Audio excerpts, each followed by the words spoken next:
Satu hari satu review sampai Hari Raya Aidilfitri guys. Okey, hari ni kita nak review satu set combo custom 116 V2 guys. Kalau korang minat, korang tengok ni video sampai habis. Okey guys, kali ni combo Hari Raya Aidilfitri kita pergi cover set 116 V2 design LV mint green untuk korang guys.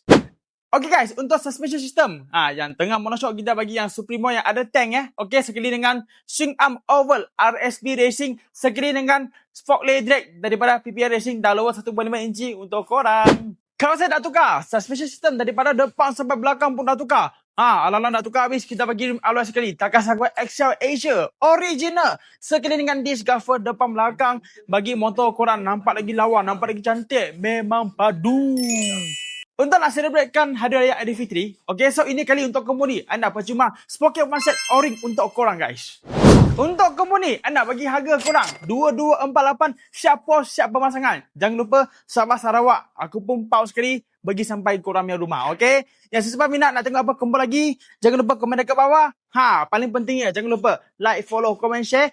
Jumpa korang dekat next video guys. Ciao.